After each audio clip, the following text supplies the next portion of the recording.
ഒരു 5000 രൂപ മറിക്കാൻ കാണോ? 5000?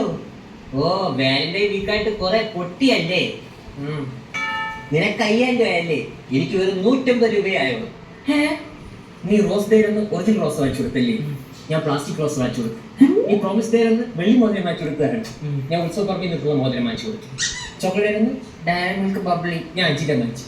ടെഡി ലുലുമാളിലെ ഏറ്റവും വലിയ ടെഡി ബിയർ ഞാൻ 10 ടെഡിയിലെ കീച്ചേ. അവളിപ്പോഴും ഉണ്ടാടാ? ഇല്ല, വിഷ്ണുവിനോടൊപ്പം പ്രോമിസ് ഡേ ആഘോഷിക്കാൻ പോയേക്കും.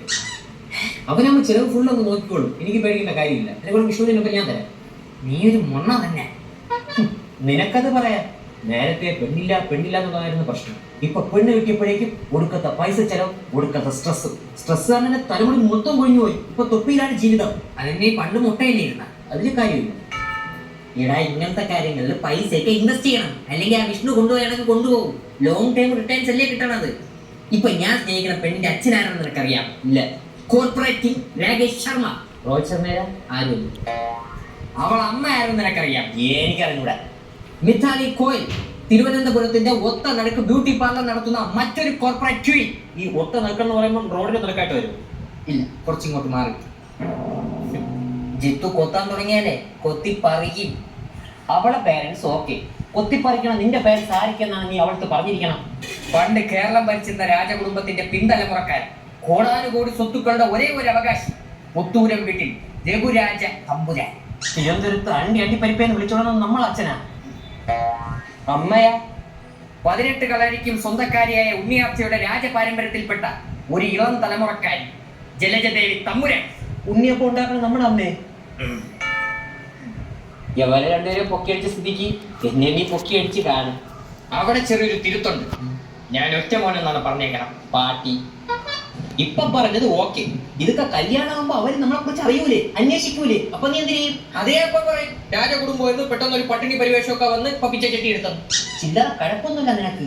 റിട്ടേൺസ് കിട്ടണ്ടേടാ. നീ പറഞ്ഞ പുഴുക്കഥ അവള് വിശ്വസിച്ച്. അവളും ഇതുപോലെ ഒരു പുഴുക്കഥയാണ് നിനക്ക് പറഞ്ഞതെങ്കില കൊച്ചിനെയും മനസ്സിലായില്ല. അതായത് അവളുടെ കോർപ്പറേറ്റ് തന്തയും ബ്യൂട്ടി പാർലർ നടത്തുന്ന അമ്മയും പാപ്പരാസികളാണെന്ന് പറഞ്ഞാൽ നീ എന്ത് ചെയ്യും? അങ്ങനെയൊന്നും പറയൂല. പറഞ്ഞ എന്റെ ഇൻഡാസ് കൂട്ടും. So be careful.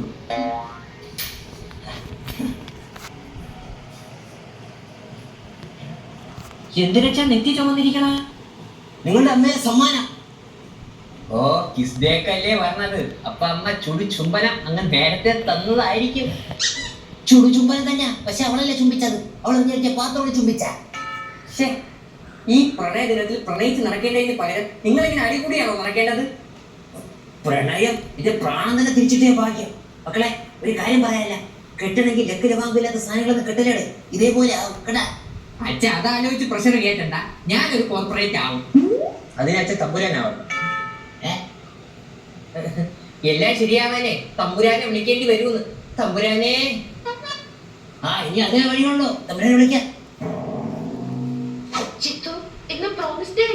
അതെ, എനിക്കൊരു പ്രോമിസ് തരണം. തരും, തന്നിരിക്കും. പറഞ്ഞു. ഇന്നെനിക്ക് ചിത്തുവിന്റെ കൊട്ടാരം ഒന്ന് കാണണം. കാണിക്കാൻ? അത് കാണിക്കാൻ പറ്റൂല. പ്രോമിസ് പറഞ്ഞ മാറ്റില്ലേ ചിത്തു? കൊട്ടാരത്തിന് പകരം കൊട്ടാരക്കരയായ മതിയാ. ചിത്തു ഫണ്ണി ആവല്ലേ? പെട്ടെന്നൊക്കെ കൊട്ടാരം കാണണമെന്ന് പറഞ്ഞാൽ ഞാൻ എവിടെ നിന്ന് എടുത്ത് കാണിക്കാനാണ്? ചിത്തു താമസിക്കുന്ന സ്ഥലമല്ലേ അത്? പക്ഷേ ഒരു പ്രശ്നമുണ്ടല്ല. അതായത് ഇപ്പൊ കൊട്ടാരത്തിൽ ഒരു ഹോമം നടക്കുകയാണ്, അന്യനാരി പ്രവേശന ബന്ധിത ഹോമം. അതുകൊണ്ട് അന്യ സ്ത്രീകൾക്ക് കൊട്ടാരത്തിലേക്ക് പ്രവേശനം ഇല്ല. ആണോ? അതെ, ഇല്ലെങ്കിൽ എന്റെ പൊന്നിനെ ഞാൻ എപ്പോഴും കൊട്ടാരം കാണിച്ചു തന്നേനാ. പുരുഷന്മാർക്ക് കാണാലോ. അപ്പൊ ഡാഡി പറഞ്ഞുകൂടാ.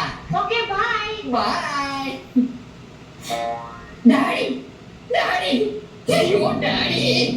വിഷ്ണു, നീ അവളെ കൊണ്ടുപോയിട്ട് എന്തായി? കുടുംബത്തിരിക്കാൻ അറിയാം. നല്ല കാര്യം. ഇനി തിരിച്ചൊരു സിനിമ കണ്ടിട്ടോ കേട്ടാ. ഈ വിഷ്ണു ഇല്ലായിരുന്നെങ്കിൽ. എടാ, എനിക്ക് റാമോജി ഫിലിം സിറ്റിയുടെ നമ്പർ വേണം. എന്തിനാ? ഒരു കൊട്ടാരം സെറ്റ് ചെയ്യണം. അവളെ ഡാഡി ഇപ്പൊ എന്നെ കാണാൻ വരുന്നു. അങ്ങേർക്ക് കൊട്ടാരം കാണണമെന്നു. ഞാൻ തമ്പുരാട്ടിയുടെ മോനല്ലേ. നിനക്ക് അങ്ങനെ തന്നെ വേണോടാ. നീ എന്തെങ്കിലും ഒന്ന് ചെയ്ത് കാണാം.